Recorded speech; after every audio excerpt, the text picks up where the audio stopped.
Woo woo. We're supposed to be the land of the free, the home of the brave. Paved in gold is the saying we're mostly expressed with. We help other countries, but we can't save ourselves. Our children get pushed too far while others get pushed aside, made a mockery of their minds and of their minds' lack of understanding. And some schools won't accept the mentally challenged, only because they will degrade their status, rearrange their overall IQ, because the school doesn't want a lower score in this crappy educational system. While some children have to travel far and wide just to get accepted, just to be respected, to get the proper knowledge while they get looked aside and sidetracked, just because they were born differently, just because they can't see things clearly, because they can't understand like we do. But aren't we supposed to give them a chance? Then why make it harder for them to live civilized? Why they get treated like savages and are exploited with medications and restriction when none is needed, when direction is depleted, causing the parent to go through struggles and crossroads when the child has so much to lose. But we're supposed to be the land of the free, the ones that are supposed to be ahead of the times, yet we bargain with others to fight out disease, playing the guessing game and pointing fingers at who is to blame, leaving the parents spiraling down, pinned between crossroads and no way out. No option, no suggestion, just injustice, and the children are left to fend themselves. But we're supposed to be the land of the free. Yet they struggle to be independent while they make the system cutthroat these days, cluttering children between mental vacancies, not giving them options, just finding a better way for the teachers to cope with the overcrowded classrooms and the understaffed buildings, pushing the ratio of staff to child at 29:1. So how are they supposed to learn? When are they getting a fighting chance? But we're supposed to be the land of the free.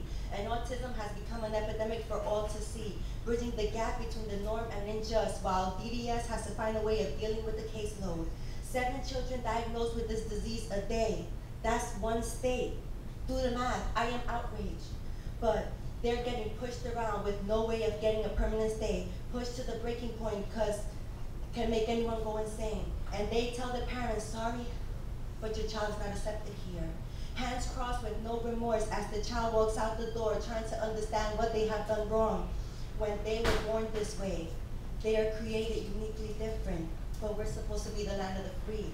So if we are so free, why fuck with our children? Isn't their future worth it? Isn't their life a risk worth taking?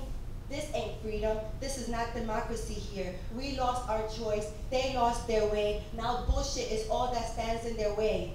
But they still say, we're supposed to be the land of the free.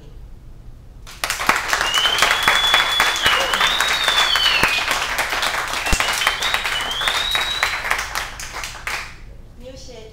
New shit. Exclusive.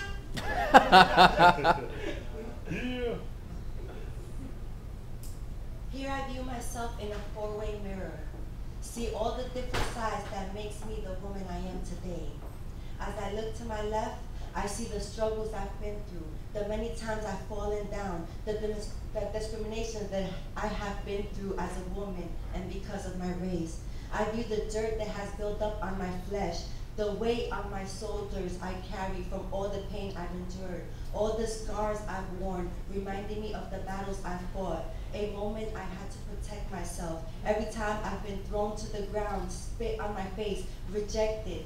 Every job denied, every love lost, every tear I've cried, every moment I have held myself tight, every call I have made with no one on the other end, while my heart has fallen to pieces, because with every heartfelt and torn moment, my pen has found its way to comfort my soul. As I lay my pen down and put my hat away, I look to my right and happiness is on its way. The sun shines bright to remind me that with every struggle a path clears.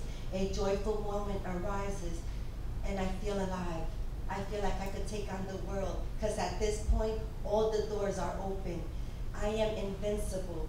It makes me appreciate what I have to overcome as a woman, a mother, a student, a worker, as an individual, as I pick up my pen and celebrate the many achievements, knowing that she has been there to put a smile on my face, to live through my joys, and now the worst has passed. As I hold my pen firmly, understanding who I am, I look behind me and see what has passed. All the women that stood before me and made ways for my future to be better. To the many mountains they moved, the many disguises they wore, the many quilts they made, the many that stood up for what made sense, the ones that fought for our right to vote, or for the ones that stand for being able to work, for the women that healed the wounded and assisted in the coming of new life, for the ones that scripted their lives for us to understand, and those that were mere whispers of a tale that happened many, many years ago. The ones that stood their ground and made their voices be heard, the ones that did it silently, making peace their only hope. For every boycott and activist movement ever created, for letting me understand who they were so I can be me. I write with conviction, hoping that in time my words can impact others the ways that theirs impacted me. So I look at the person that stands before me and reflect on the 3 mirrors that stand beside me and realize they're all a part of me. There's no hardship that won't follow a rainbow, and with every drop of sweat that falls from my eyebrow, I realize someone has had it worse than me. Realize that someone struggled a tougher fight as I pick myself up and find an appropriate attire, the disguise I will wear today. I look at myself and smile, hoping today is a better day. Thank you.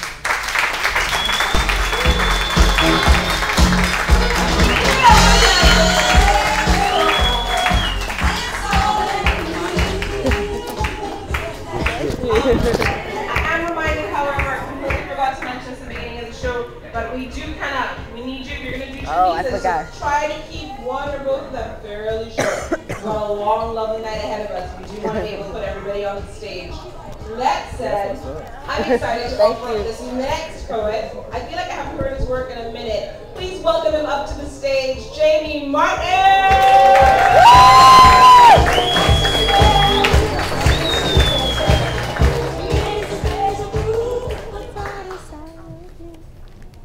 Also going to read Mindy Netafee. This is really bizarre because this poem is literally like, I read this and it's like a better version of every poem I've written. Alright, it's called This Is How You Tell Me, for the first 5 people who told me they loved me, sort of. 1. Randomly, out of the clear blue, Tuesday nothing, randomly. Like non sequitur is your religion, and you just attended a revival. Like you've zapped us into Legend of Zelda, a speech bubble forms at your mouth reading the princesses in the other castle, and then you withdraw back to the cave, randomly. 2. So cool and smooth, it's like I don't even know you. Like there's a whole trench coat, fedora, bad French accent subtext with you. I'm the only one now catching on to. Like I am some Pulp Fiction prop girl, like you're just waiting for me to hand you a fresh gun, fuck you and leave. 3. Sugar shot, mouth meat, sweet. You drunken, leaning into me with the shampoo aftershave, warm rum breath secrets. Years of repression unzipping, rushing to the surface like grapes perspiring. 4. Nervous, like nervous. Knock on the bedroom door.